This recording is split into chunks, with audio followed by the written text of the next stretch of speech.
आपकी नजर, हर खबर आपकी नजर।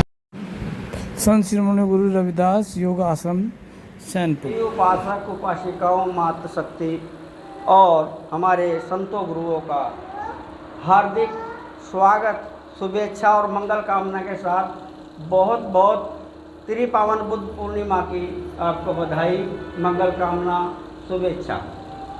आज संसार में प्रकाशमान करने वाले, अपने ज्ञान से अज्ञान को मिटाने वाले बुद्ध का 563 ईसा पूर्व में जन्म हुआ। बुद्ध का जन्म 563 ईसा पूर्व में हुआ और राजा शुद्धोधन और महामाया के पुत्र के रूप में हुआ। वो राजकुमार सिद्धार्थ के रूप में जन्म लिया और इसी दिन उनको ज्ञान प्राप्ति हुई और ज्ञान प्राप्ति के बाद वो बुद्ध बने। इसी दिन अपने जीवन का सफ़र तय करते हुए लोगों को कल्याणमयी धर्म दे करके, जो आदि में कल्याणकारी, अंत में कल्याणकारी, मध्य में कल्याणकारी है, ऐसे कल्याणकारी धर्म का प्रचार प्रसार करते हुए आज के दिन इस त्रिपावन बुद्ध पूर्णिमा को ही उनका महापरिनिर्वाण हुआ। ये 3 घटना बुद्ध के जीवन में बुद्ध पूर्णिमा पर ही घटी, इसलिए इसको त्रिपावन बुद्ध पूर्णिमा कहते हैं। आज लोग इस पवित्र पर्व पर गंगा स्नान का भी पुण्य मानते हैं। बहुत लोग गंगा स्नान के लिए भी जा रहे हैं। हम इसे किस रूप में देखते हैं? भगवान बुद्ध के बाद ये सारा भारत बौद्ध में हुआ। सब लोग ज्ञानवान बने, भा माने ज्ञान, रत माने निरंतर लगे हुए हैं। निरंतर ज्ञान में लगे हुए लोगों का ये देश था, इसलिए इसको भारत कहा। और भारत से ये धर्म किन्हीं कारणों से, विरोधी विचारधारा के मतों के कारण ये यहाँ से लुप्त हुआ।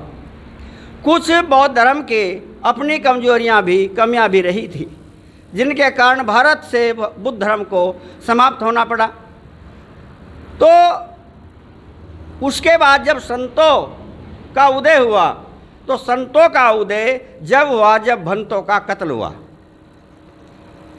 वो अकेले रहते थे, शस्त्रहीन थे, अकेले में उनका हत्या कर दी जाती थी। और पुष्यमित्र शुंग के ज़माने में 100 सोने के सिक्के दे करके भिक्षुओं का कत्ल कराया गया।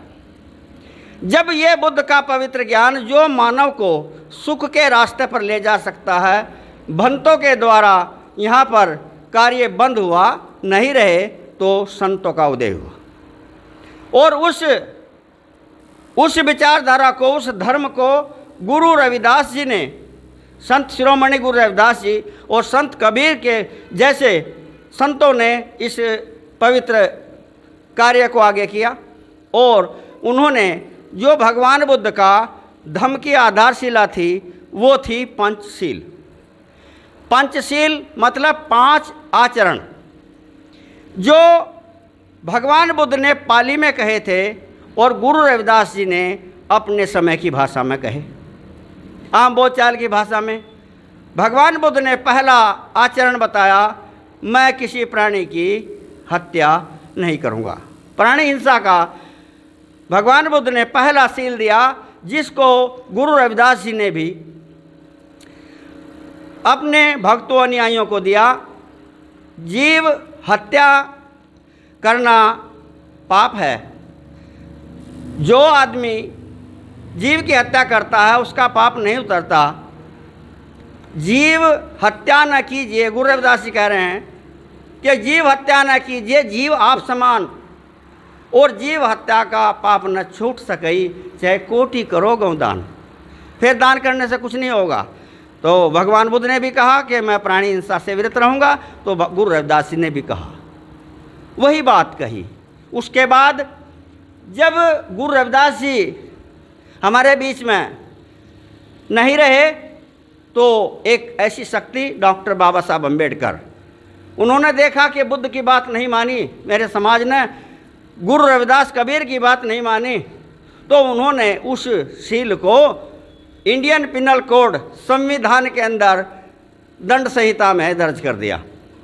दफ़ा 302, दफ़ा 307 के जरिए उसको दंडित किया जा सकता है।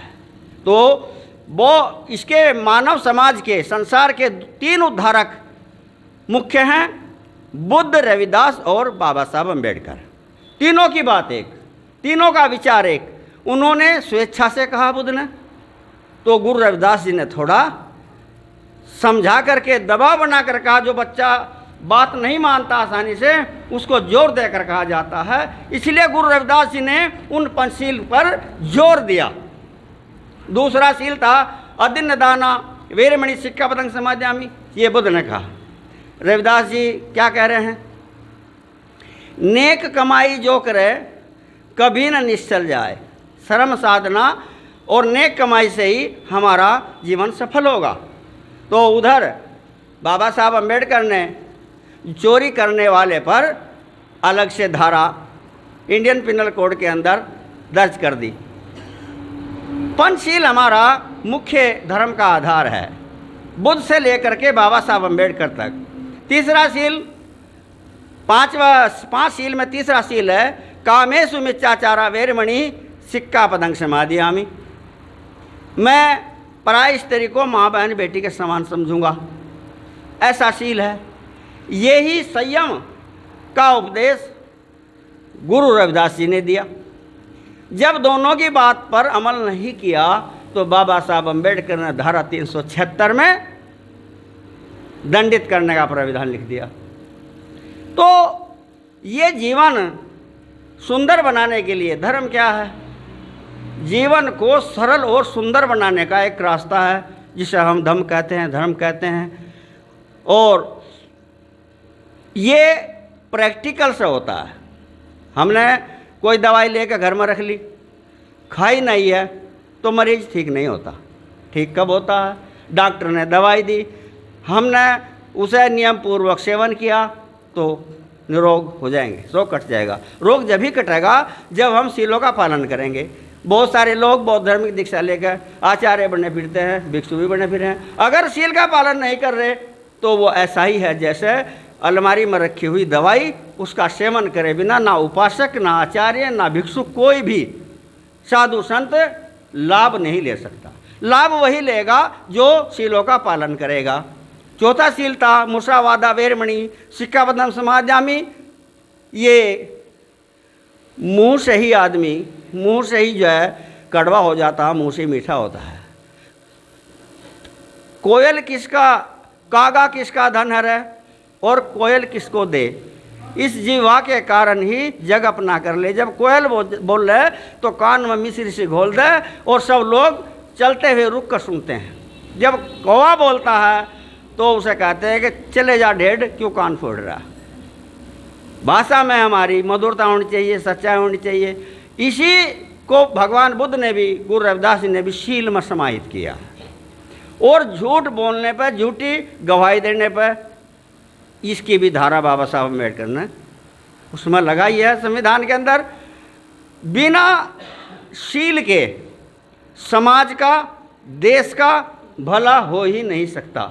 सारे संतों गुरुओं का भी यही फरमान है, यही कहना है। तो अब 5वां सील आता है सुरा मेर यमज पमाद ठाना वैरमणि सिक्खापदं समादयामि। मैं कच्ची पक्की शराब, भांग जैसी नशीली चीज़ों का सेवन नहीं करूँगा, ऐसी शिक्षा ग्रहण करता हूँ। इसके साथ बुद्ध ने एक और बात कही, पमादो च मच्चुनंग पदंग अपमादो अमतंग पदंग पमादे ही मिथ्ये अपमादे यथामथा। कि जो आदमी पमाद से ग्रसित है, पमाद के 3 अर्थ हैं। एक नशा करना, दूसरा क्रोध करना, क्रोध का भी नशा ही होता है। एक आलस्य, जो आलस्य है वो भी एक नशा है। ये तीनों मरे हुए के समान बताए बुद्ध ने। और गुरु रविदास जी ने सत्संग सागर में अपनी एक वाणी दी, लेख दिया कि भांग, अफीम, शराब आदि नशीली चीज़ों का जो सेवन करता है और उसे जो सहयोग देता है, दोनों ही नरक के वासी होते हैं। तो इसी शील के ऊपर बाबा साहब अम्बेडकर ने नशीली पदार्थों के सेवन, खुले सेवन और उस पर जो है व्यापार पर जो रोक लगाई है, उसमें भी दंड करने का प्राविधान संविधान के अंदर है। इंडियन पिनल कोड में उन्हें भी दंडित किया जाता है। तो हम क्या करते हैं, जो हम पूजा करते हैं, पूजा कोई ऐसी चीज़ नहीं है जादू है। पूजा कोई ऐसी चीज़ नहीं है कि बिना कुछ करे हमें कुछ प्राप्त हो सकता है। पूजा का मतलब है पू माने पूरी और जा माने जानकारी। किसी विषय में पूरी जानकारी करना ही पूजा है। तो हम मोमबत्ती जलाते हैं, इसका मतलब है कि ये अंधेरे का नाश करती है। तो भगवान बुद्ध, गुरु रविदास, बाबा साहब अम्बेडकर, सभी संतों गुरुओं ने ज्ञान के बल पर अज्ञान के अंधेरे को मिटाया है। कोई तलवार नहीं चलाई है, ज्ञान के बल पर। फिर हम सुगंध लगाते हैं। सु माने अच्छा, गंध माने गुण। जो गुणवान शीलवान लोग होते हैं उनका जीवन सुखी होता है। तो हम गुणवान और शीलवान बनने का संकल्प लेते हैं। तीसरा है धूप। धूप क्या है?